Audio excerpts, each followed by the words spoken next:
we have this big stone with what is now a small sapling. Then gradually that sapling grows and grows and grows over perhaps a century and a half, and it'll fill that hole, and then eventually the aim is hoping that it should split the stone. And we're fairly sure that that will work, because the masons say the traditional way it was you drill a hole, put oak pegs in, and then you water them, and that would split the stone.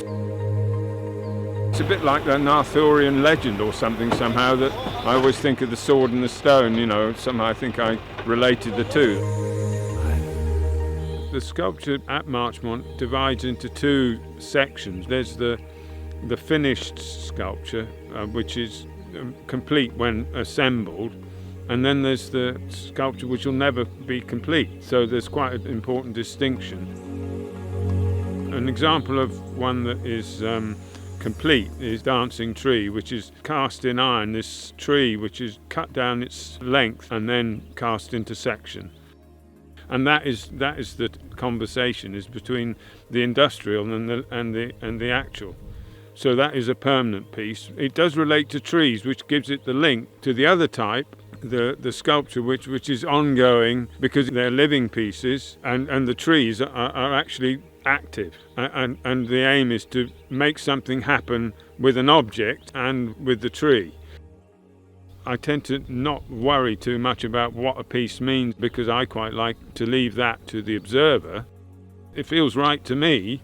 I don't reflect on why it says something to me. It just does, and it seems right, and that's how I judge things.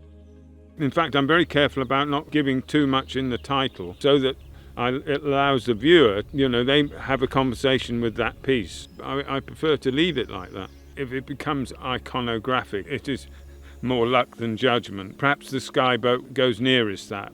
I don't think you can aim to be iconic. I think all you can do is hope to be iconic. It doesn't pay to think. A bit like hand and eye with a drawing, you leave the hand and the eye to do the business, and you leave the brain out of it.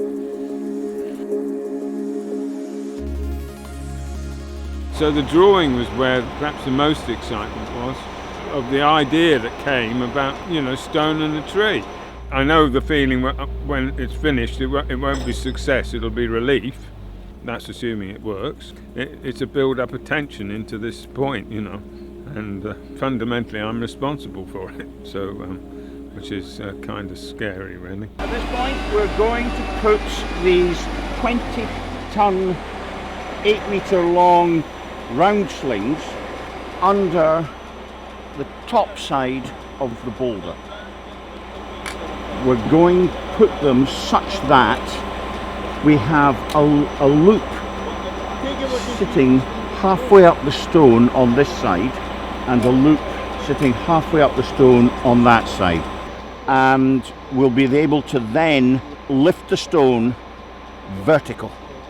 Once we've got that done, we'll know exactly where we want the topsoil to go, and we'll tip the topsoil so that the stone, when we lift it, comes over and subsides into the topsoil rather than rocking hard and shocking the boom and that sort of thing.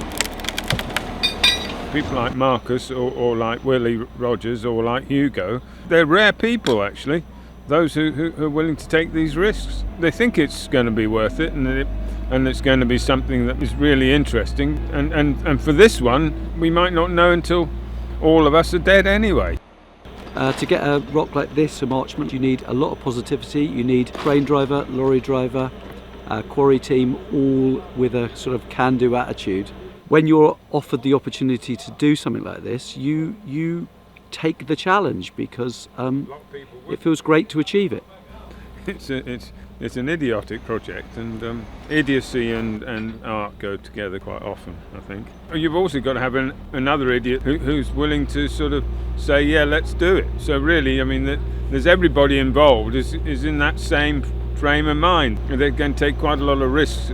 It's the interesting is seeing is why people do that, and I suppose why they do it is because it's something they haven't seen before, and they're happy to be part of it.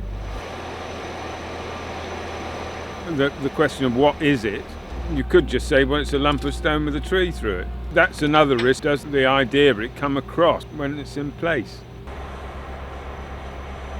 Well, it's tall, it's 4.5 metres, so I mean it's not tall for a tree, but it's quite a tall sapling, and we brought it in deliberately at that size so that about 1.5 metres of it can stick above the stone, because otherwise if it was all in the hole, you know, we might kill it off. We planted in just over a year ago, so it's settled in well, it's growing well, so hopefully slipping the stone over it won't disturb it too much. That's the hope. This is where you just come into the unknown territory. We don't know.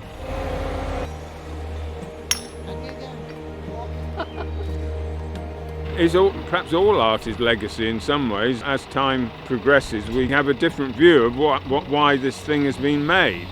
The value is it's not my value. Others have got to be excited by it too. And you don't know when you're making something whether that's actually going to be the case.